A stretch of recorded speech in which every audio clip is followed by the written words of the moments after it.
नमस्कार बंधुजन, कैसे हैं आप लोग। उम्मीद करती हूँ बहुत अच्छे होंगे। हम देख रहे हैं यूजीसी नेट संस्कृत 2018 जुलाई का प्रश्न पत्र और इसमें ये हमारी आज नौवीं नौवीं कक्षा है। हाँ जी, इसमें ये आज हमारी नौवीं कक्षा है। इससे पहले हमने बहुत सारी कक्षाएं अर्थात इस प्रश्न पत्र की भी 8 कक्षाएं ले चुकी हूँ और इससे पहले अर्थात 2018 से के बाद जितने भी 25 तक अब तक के जितने भी प्रश्न पत्र हुए हैं उन सभी का बहुत ही विस्तृत विश्लेषण हमने करवाया हुआ है, जो आप लोगों के लिए बहुत उपयोगी होगा।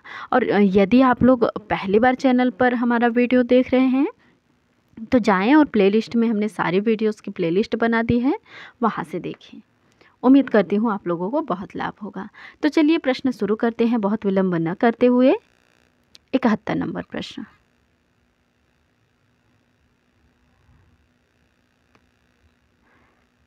इस प्रश्न में पूछा गया है, सुलभेषु अर्थलाभेषु परसंवेदने जनः क इदं दुष्करं कुर्याद इदानीं शिविना विना। एषा उक्तिः कम लक्ष्यते। यह उक्ति जो है किसको लक्षित करके कहा गया है। तो चलिए देखते हैं इस प्रश्न के विषय में। यह प्रश्न में जो श्लोक है वह विशाख दत्त विरचित मुद्रा राक्षस नाटक के प्रथम अंक से लिया गया है। चाणक्य द्वारा बार बार राक्षस का परिवार मांगे जाने पर भी चंदन दास जब अपने जीवन परिवार व धन की परवाह किए बिना उसे नहीं सौंपता है, तब चाणक्य मन ही मन उसकी भूरी भूरी प्रशंसा करते हुए यह श्लोक जो है कहता है कि दूसरे की वस्तु दे देने पर भी धन की प्राप्ति आसान होने पर अब इस कलयुग में महाराज शिव के अतिरिक्त कौन सा मनुष्य इस कठिन कार्य को कर सकता है। राक्षस का परिवार चंद्रगुप्त को सौंप देने मात्र से ही विविध प्रकार की राजकीय कृपा प्राप्त हो सकती है। इस बात को जानते हुए भी चंदन दास जो है शरण में आए हुए राक्षस के परिवार की रक्षा करने के लिए अपना सब कुछ देने के लिए तत्पर हैं। राजा शिवी ने तो ऐसा श्रेष्ठ कार्य सतयुग में किया था, परंतु चंदन दास ने तो यह कार्य कलयुग में करके उनके यश को छोटा कर दिया। तो इस तरीके से यह जो है चंदन दास को लक्षित करके कहा गया है। और किसके विषय में, तो राक्षस के विषय में कौन कहता है, चाणक्य कहते हैं। तो इस तरीके से इस प्रश्न का हमारा तीसरा विकल्प जो है सही उत्तर है। चलिए अगले प्रश्न की ओर बढ़ते हैं। अगला प्रश्न है हमारा, मृक्षकटिके विदूषकस्य नाम किम भवति। मृक्षकटिकम जो नाटक है इसमें विदूषक का क्या नाम है। तो मृक्षकटिकम आपका जो है शूद्रकृत 10 अंकों का एक प्रकरण ग्रंथ है। इसका नायक चारुदत्त है जो कि एक निर्धर ब्राह्मण है और नायिका वसंत सेना नाम की एक गणिका नायिका है इसमें। और वसंत सेना और चारुदत्त की प्रेम कथा का वर्णन है। और इसमें इनकी पत्नी 2 नायिकाएं होती हैं, धूता जो इनकी कुलजा नायिका है और वसंत सेना आपकी गणिका नायिका है। अब मृक्षकटिकम में विदूषक के विषय में पूछा गया है, तो चलिए मृक्षकटिकम के पात्रों के विषय में देख लेते हैं। चारुदत्त नायक है, मैत्रेय आपका चारुदत्त का मित्र है, शकार प्रतिनायक है, संवाहक चारुदत्त का भूतपूर्व सेवक है, सर्विलक एक साहसी ब्राह्मण है, वसंत सेना नायिका है, रतनिका चारुदत्त की परिचारिका है, चेटी वसंत सेना की दासी है और धूता चारुदत्त की आपकी पत्नी है। तो यहाँ पर आपका जो है मैत्रेय जो कि चारुदत्त का मित्र भी था, यही आपका नायक का विदूषक है। हाँ जी, विदूषक है। तो इस तरीके से आपका जो है राजा जो है इसमें पालक नामक राजा को मारकर जो है आर्यक के राजा होने का वर्णन है। तो ये जो है आर्यक वो पालक को मारकर राजा बनता है। और सर्विलक जो है एक साहसी ब्राह्मण है। इसके बाद आपका मैत्रेय तो विदूषक है ही। अच्छा, अभी हमसे वृक्ष कटिकम के विदूषक के विषय में पूछा गया है। आगे आने वाले परीक्षाओं में अन्य प्रसिद्ध नाटकों के विदूषक के विषय में भी पूछे जा सकते हैं, तो हमें देख लेना चाहिए। जैसे अभिज्ञान शाकुंतलम का मांडव्य है, विक्रमोर्वशीयम का मांडवक है, मालविकाग्निमित्रम का गौतम है, वृक्ष कटिकम का तो हमने देखा ही मैत्रेय, रत्नावली का वसंतक, स्वप्नवास वदत्तम का वसंतक और मालती माधव महावीर चरितम, उत्तर रामचरितम और मुद्रा राक्षस, इन चारों नाटकों में आपका जो है विदूषक का अभाव है। तो इस तरीके से इस प्रश्न का हमारा दूसरा विकल्प सही उत्तर है। चलिए अगले प्रश्न की ओर बढ़ते हैं। 73 नंबर प्रश्न में पूछा गया है, निपीयस्य क्षितिरक्षिणं कथां तथान्द्रियन्ते न बुधाः सुधामपि इति कस्य कथा अत्र उल्लिखिता। तो ये जो पंक्ति दी गई है इसमें किसकी कथा का उल्लेख है? राजा दुष्यंत का, रघु का, रामचंद्र जी का या नल का? तो चलिए देखते हैं।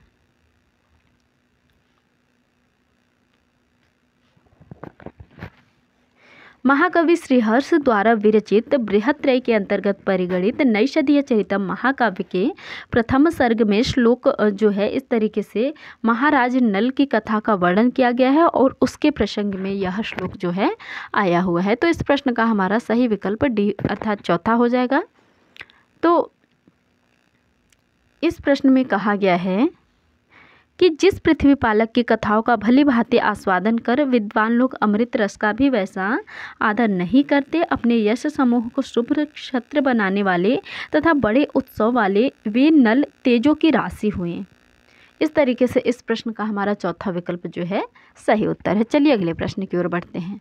अगला प्रश्न है हमारा, किरातार्जुनीयम का प्रधान रस क्या है? ऐसा हमसे पूछा गया है। तो श्रृंगार रस तो है नहीं, श्रृंगार रस आपका अभिज्ञान शाकुंतलम का है। अभिज्ञान शाकुंतलम का श्रृंगार रस आपका जो है प्रमुख रस है। और शांत रस जो है वो आपका महाभारत में है। वीर रस जो है आपका वो किरातार्जुनीयम का प्रधान रस है। हाँ जी, इस तरीके से इस प्रश्न का दूसरा विकल्प सही उत्तर है। चलिए अगले प्रश्न की ओर बढ़ते हैं। तो इस प्रश्न में पूछा गया है कि वेणी संहारे दुर्योधनस्य कांचुकी जो है भवती कौन है? विनयंधर है, जयंधर है, रुधिर प्रिय है, सुंदरक है? तो चलिए देखते हैं। वेणी संहार के विषय में देखें तो भट्ट नारायण प्रणीत जो वेणी संहार नाटक है वो महाभारत पर आधारित वीर रस प्रधान आपका नाटक है। इस नाटक में कुल 6 अंक हैं। वेणी संहार नाटक के नायक भीम धीरो दत्त नायक हैं, नायिका द्रौपदी तथा प्रतिनायक दुर्योधन हैं। वेणी संहार की प्रस्तावना में भट्ट नारायण ने अपने को मृगराज लक्ष्म्या ऐसा कहा है। भट्ट नारायण गौड़ी रीति और ओजगुड़ के कवि हैं। अच्छा, वेणी संहार के प्रमुख पात्रों के विषय में देखिए तो भीम, युधिष्ठिर, अर्जुन, नकुल, सहदेव, कृष्ण जो अर्जुन के सारथी थे, धृतराष्ट्र, दुर्योधन, कर्ण, संजय, जयंधर, विनयंधर, द्रौपदी, बुद्धिमती, भानुमती और रुधिर प्रिय भी ये आपके वहाँ पात्र हैं। सुंदरक भी पात्र हैं वेणी संहार में। तो ये जो कंचुकी के विषय में पूछा गया है कि दुर्योधन का कंचुकी कौन है? तो दुर्योधन का कंचुकी जो है वो विनयंधर है। हाँ जी, और युधिष्ठिर का कंचुकी आपका जयंधर है। तो इस प्रश्न का हमारा पहला विकल्प सही हो जाएगा। ये जो विनयंधर है ये दुर्योधन का कंचुकी है और ये जयंधर जो है वो युधिष्ठिर के कंचुकी हैं आपके।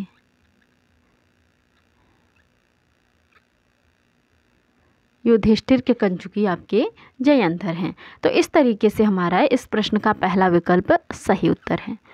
चलिए अगले प्रश्न की ओर बढ़ते हैं। इस प्रश्न में पूछा गया है, अर्पणम स्वस्य वाक्यार्थे परस्यान्वय सिद्धये उपलक्षण हेतुत्वाद देशा साहित्य दर्पणानुसारतः रिक्त स्थानम पूरयत, तो हमें रिक्त स्थान की पूर्ति करनी है।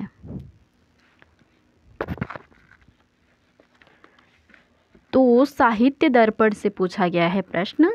तो साहित्य दर्पण जो है श्री विश्वनाथ कविराज ने अपने ग्रंथ साहित्य दर्पण में लक्षणा के विषय में बताते हुए लिखा है कि लक्षणा जो है मुख्यार्थ बाते तत्युक्तो ययान्योर्थः प्रतीयते रूढ़े प्रयोजनाद्वसौ लक्षणा शक्तिरर्पिता। अभिधा शक्ति के द्वारा जिसका बोधन किया जाए वह मुख्यार्थ कहलाता है। मुख्यार्थ का अन्वय अनुपपन्न होने पर रूढ़ि के कारण अथवा किसी विशेष प्रयोजन का सूचन करने के लिए मुख्य अर्थ से संबद्ध अन्य अर्थ का ज्ञान जिस शक्ति के द्वारा होता है उसे लक्षणा शक्ति कहते हैं। अब लक्षणा आपके उपादान लक्षणा, लक्षण लक्षणा, सरोपा और साध्यवसाना लक्षणा इत्यादि लक्षणा की चर्चा करी गई है वहाँ पर। तो मुख्य रूप से यह जो पंक्ति है हमारी लक्षण लक्षणा के विषय में है। तो लक्षण लक्षणा के विषय में क्या कहते हैं? अर्पणम स्वस्य वाक्यार्थे परस्या अन्वय सिद्धये उपलक्षण हेतुत्वाद देशा लक्षण लक्षणा। तो यहाँ पर लक्षण लक्षणा आएगा पहला विकल्प। अच्छा, यदि हमें केवल लक्षण भी याद होते तो भी यह प्रश्न हम सही कर पाते, क्योंकि हमसे सीधे कारिका को पूरा करने के लिए पूछा गया है। दो पंक्ति हैं, श्लोक की जो दो पंक्तियां होती हैं लक्षण लक्षणा का लक्षण करते हुए उन्होंने 2 लाइन दी है। 2 लाइन में से इन्होंने पूरा लिख दिया है, केवल लक्षण लक्षणा को हमें पूरा करना था। कहा गया है इसमें कि वाक्यार्थ में मुख्य अर्थ से भिन्न अर्थ के अन्वय बोध के लिए जहाँ कोई शब्द अपने स्वरूप का समर्पण कर दे अर्थात मुख्य अर्थ का परित्याग लक्ष्य अर्थ का उपलक्षण मात्र बन जाए, उस लक्षणा को हम क्या कहते हैं? लक्षण लक्षणा, क्योंकि यह उपलक्षण का ही हेतु होती है। इसमें मुख्य अर्थ का वाक्य में अन्वय नहीं होता। इसका रूढ़ि और प्रयोजन में क्रम से उदाहरण इस प्रकार है: कलिंगः साहसिकः और गंगायाम घोषः। कलिंग साहसिकः जो है वो रूढ़ि का है और प्रयोजन का गंगायाम घोष है। इन उदाहरणों में क्रम से पुरुष और तट के अन्वय को सिद्ध करने के लिए कलिंग और गंगा तट अपने स्वरूप का समर्पण करते हैं। इसी लक्षण लक्षणा को जहद स्वार्थ वृत्ति भी कहते हैं। तो इस तरीके से इस प्रश्न का हमारा जो है पहला विकल्प सही उत्तर है। उपादान लक्षणा का देखें तो श्वेतो धावती और कुंताह प्रविशन्ति ये आपका उदाहरण है। तो इस तरीके से हमारा इस प्रश्न का पहला विकल्प सही। हालांकि लक्षणा का जो है बहुत विस्तृत वर्णन किया गया है साहित्य दर्पण में, तो बहुत ही विस्तृत लक्षणा का वर्णन किया गया है वो वहाँ पर। बाकी थोड़ा कम देखें तो काव्य प्रकाश में थोड़ा कम 6 ही भेद बताए गए हैं लक्षणा का, जबकि साहित्य दर्पण में बहुत ही विस्तृत है। तो इस तरीके से हमारा इस प्रश्न का पहला विकल्प सही उत्तर है। चलिए अगले प्रश्न की ओर बढ़ते हैं। 77 नंबर जो प्रश्न है इसमें हमें मिलान करना है। इस प्रश्न में जो है एक तरफ पंक्तियाँ दी गई हैं और दूसरे तरफ ग्रंथ दिए गए हैं और हमें बताना है कि कौन सी पंक्ति किस ग्रंथ से संबंधित है। हम थोड़ा छोटा करते हैं ताकि सारे विकल्प दिखें। तो इस प्रश्न में जो है हमारा देखते हैं, सबसे पहला विकल्प हमारा जो है आशंके यदग्निम तदिदम स्पर्श क्षमम रत्नम, यह किस ग्रंथ से है? तो यह आपका जो है अभिज्ञान शाकुंतलम से है। किस प्रसंग में है ये देखते हैं। तो अभिज्ञान शाकुंतलम में यह श्लोक प्रथम अंक में जो है आया हुआ है। कब आया हुआ है? जब राजा दुष्यंत प्रियमवदा से शकुंतला के बारे में बात करता है तो प्रियमवदा कहती है, हे आर्य, धर्म के आचरण में भी यह परवश है पिता का, तो इसे अनुरूप वर को देने का संकल्प है। तब दुष्यंत स्वयं से यह बात कहता है कि आशंके यदग्निम, अर्थात तू जिसके अग्नि होने की आशंका कर रहा है वह तो स्पर्श करने योग्य आपके क्या है? रत्न है।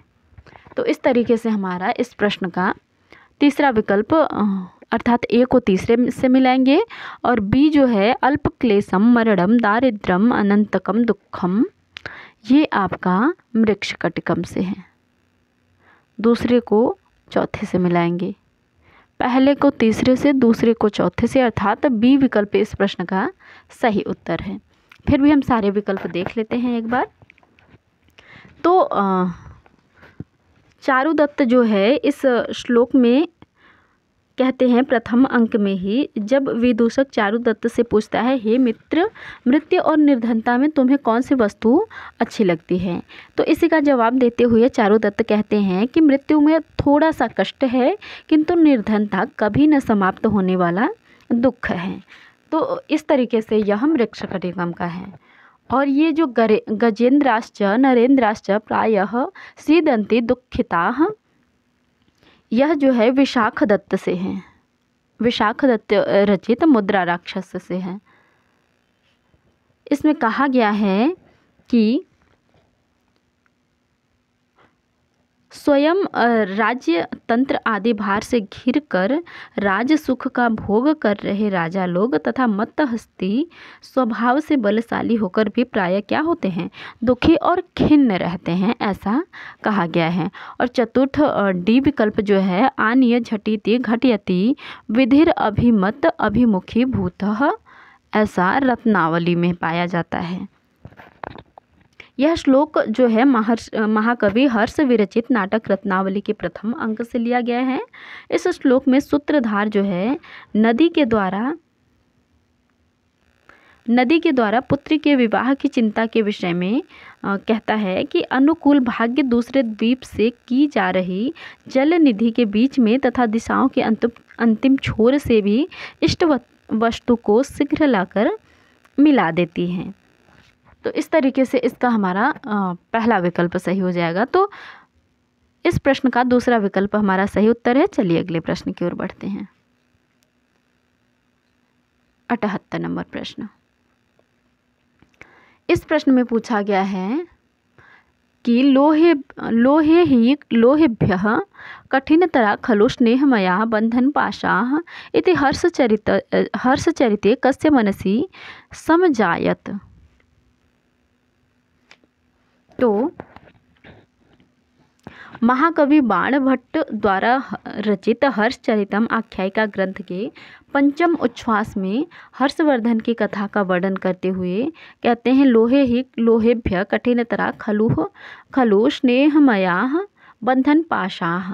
एक समय रात के चौथे प्रहर में जब पौ फटने को हुई तो हर्ष ने स्वप्न में देखा कि सभी दिशाओं को अपने ज्वालापुंज से पिंजरित करती हुई दुर्निवार वनाग्नि से एक शेर जल रहा है और अपने बच्चों को छोड़कर उसी वन की अग्नि में शेरनी छलांग मार कूद रही है। उनके मन में यह विचार आया कि सचमुच संसार में जो है स्नेह के बंधन लोहे से भी बढ़कर कठोर होते हैं। तो हर्षवर्धन के मन में ऐसा विचार आया। तो इस प्रश्न का हमारा चौथा विकल्प सही उत्तर है, हर्षवर्धन। अगले प्रश्न की ओर बढ़ते हैं। अगला प्रश्न है हमारा श्रीहीरः शुशुवे जितेन्द्रियचयम मामल्लदेवी च यम इति वार्ता केन संबंधा। यह जो है बात किस कवि से संबंधित है? माघ से, भारवी से, श्रीहर्ष से, कालिदास से। तो यह श्रीहर्ष जी के विषय में पंक्ति मिलती है ऐसी, कहते हैं कि श्रीहीरः शुशुवे जितेंद्रिय चयम मामल्लदेवी च यम, अर्थात इस पंक्ति में महाकवि श्रीहर्ष प्रणीत महाकाव्य नैषधीय चरितम के प्रथम सर्ग के अंतिम श्लोक में कहते हैं कि जिसमें श्रीहर्ष अपने माता पिता मामल्ल देवी और श्रीहीर तथा अपने जन्म के वृत्तांत के साथ नैषधीय चरितम के प्रथम सर्ग का समापन करते हुए कहते हैं श्रीहर्षम कविराज राजी मुकुटालंकार हीरः श्रुतम श्रीहीरः शुशुवे जितेन्द्रियचयम मामल्लदेवी चयम तच्चिंतामणि मंत्र चिंतन फले श्रृंगार भंग्या महाकाव्ये चारुणी नैषधीय चरिते सर्गो यमा दीर्घतः, अर्थात कविराज समूह के मुकुट के आभूषण रूप हीरे, श्रीहीर तथा माँ मल्ल देवी ने इन इंद्रियों के समूह को जीतने वाले जिस श्रीहर्ष नाम के पुत्र को उत्पन्न किया, उसके चिंतामणि मंत्र की उपासना के फलस्वरूप श्रृंगार रस की रचना से मनोहर नैषधीय चरितम नामक महाकाव्य में प्रथम सर्ग जो है आपका समाप्त होता है। तो ऐसा प्रथम सर्ग में श्रीहर्ष जी के विषय में मिलती हैं। अब भारवी जी हमारे विकल्प में हैं, तो इनके विषय में देखें तो महाकवि भारवी प्रणीत किरातार्जुनीयम के प्रथम सर्ग के अंतिम श्लोक में अंतिम पंक्ति में वो कहते हैं कि दिन कृतमेव लक्ष्मी स्वाम समभेतु भूयः, सूर्य की भांति राज्य लक्ष्मी फिर से प्राप्त हो, इसमें लक्ष्मी शब्द का प्रयोग हुआ है। इस तरीके से किरातार्जुनीयम इनका एकमात्र रचना है और भारवी जी का जो है किरातार्जुनीयम, श्रीहर्ष जी का नैषधीय चरितम और माघ जी का शिशुपाल वधम, ये तीनों बृहत्रयी के अंतर्गत आते हैं। और कालिदास जी ने लघुत्रयी की रचना करी है। तो इस तरीके से हमारा इस प्रश्न का तीसरा विकल्प सही उत्तर है। चलिए अगले प्रश्न की ओर बढ़ते हैं। अगला प्रश्न है हमारा, सबाल आशीद वपुषा चतुर्भुजो मुखेन पूर्णेन्दु निभस्त्रिलोचनः इति शिशुपालवधस्य पद्यांशः केन संबद्धः। यह शिशुपाल में जो पद्य हैं किससे संबद्ध है? तो चलिए देखते हैं। तो इस श्लोक में यह श्लोक जो है शिशुपाल से संबंधित है।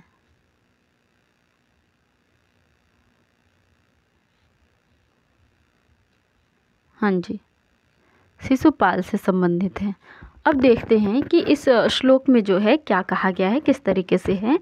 तो यह पद्य जो है आपका नारद मुनि श्री कृष्ण को शिशुपाल के विषय में बताते हुए कहते हैं कि यह शिशुपाल बाल्यावस्था में ही 4 भुजा वाला अर्थात विष्णु के सदृश था और मुख से पूर्ण चंद्रमा के समान था, अतएव 3 नेत्र वाले शंकर जी की तरह था। अब इस समय तारुण्यावस्था में और राजाओं से कर लेने वाला हुआ है। सूर्य के पक्ष में कर किरणों से आक्रांत अर्थात व्याप्त है महीभुज पर्वत जिसके, ऐसा यह निसंशय सूर्य है। ऐसा सूर्य के पक्ष में अर्थात 2 वहाँ पर अर्थ होते हैं। तो ऐसा शिशुपाल के विषय में कौन कहता है? नारद कहते हैं। किससे कहते हैं? श्री कृष्ण से कहते हैं। तो इस तरीके से इस प्रश्न का हमारा जो है पहला विकल्प सही उत्तर है। उम्मीद करती हूँ आप लोगों को प्रश्नोत्तरी बहुत पसंद आ रही होगी। यदि चैनल पर नए हैं तो चैनल को सब्सक्राइब कर ले, वीडियो को लाइक कर ले, अच्छे कमेंट कर दें। चलिए कक्षा समाप्त करते हैं, मिलते हैं अगले कक्षा में अगले प्रश्न के साथ। धन्यवाद।